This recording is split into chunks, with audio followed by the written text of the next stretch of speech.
देश भर में चल रहे आज़ादी के अमृत महोत्सव के माध्यम से हम उन महान हस्तियों को याद कर रहे हैं जिन्होंने देश की आज़ादी में अपना अहम योगदान दिया है।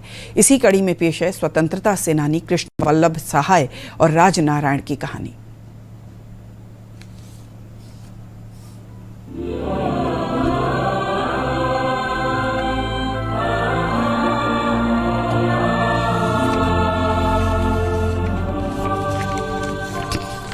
आज हम स्वतंत्रता सेनानी और सामाजिक कार्यकर्ता कृष्ण वल्लभ सहाय को याद कर रहे हैं, जिनका जन्म 31 दिसंबर 1898 को बिहार के शेखपुरा में हुआ था।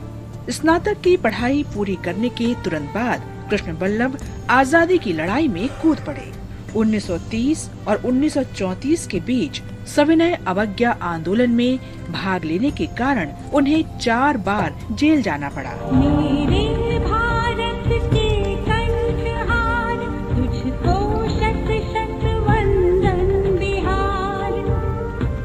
जेल में वे अपने गुरु श्री कृष्ण सिन्हा से मिले। 1942 में भारत छोड़ो आंदोलन पूरे देश में बड़े पैमाने पर शुरू किया गया और कृष्ण वल्लभ सहाय ने हजारीबाग में आंदोलन का नेतृत्व किया।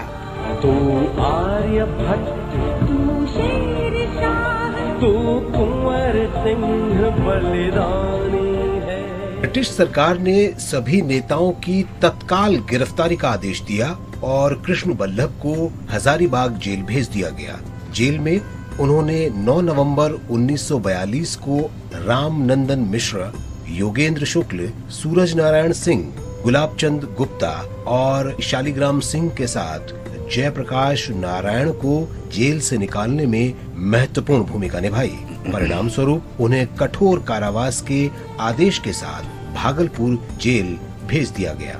उन्होंने भारत की संविधान सभा के सदस्य के रूप में भी काम किया। आजादी के बाद जब बिहार में अंतरिम सरकार बनी तो कृष्ण वल्लभ सहाय को राजस्व मंत्रालय का प्रभार सौंपा गया। उन्हें 1952 में जमींदारी व्यवस्था को खत्म करने के लिए देश में पहला अग्रणी कानून लिखने और भूमि सुधारों में प्रमुख भूमिका निभाने का श्रेय जाता है। 5 मई 1974 को पटना से हजारीबाग जाते समय एक सड़क दुर्घटना में उनका निधन हो गया। इस महान आत्मा को हमारी श्रद्धांजलि।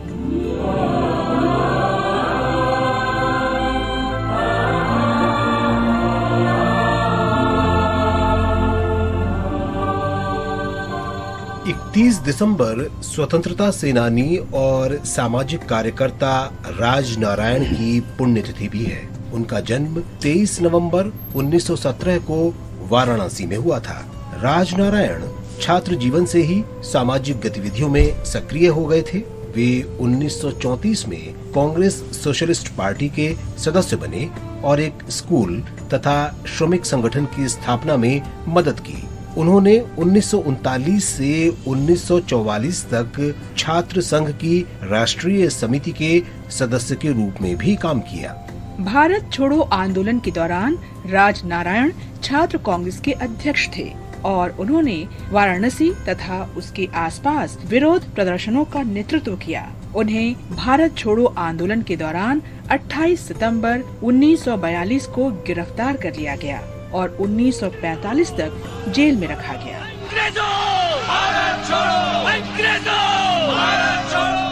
जब देश आजाद हुआ, राजनारायण सोशलिस्ट पार्टी में शामिल हो गए। वे आचार्य नरेंद्र देव और डॉक्टर राम मनोहर लोहिया के करीबी थे। वे 1966 में सोशलिस्ट पार्टी से राज्यसभा के सदस्य बने।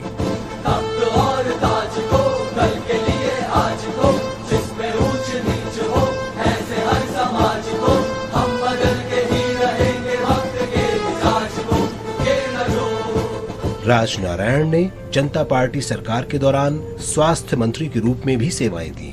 31 दिसंबर 1986 को 69 साल की आयु में उन्होंने अंतिम सांस ली।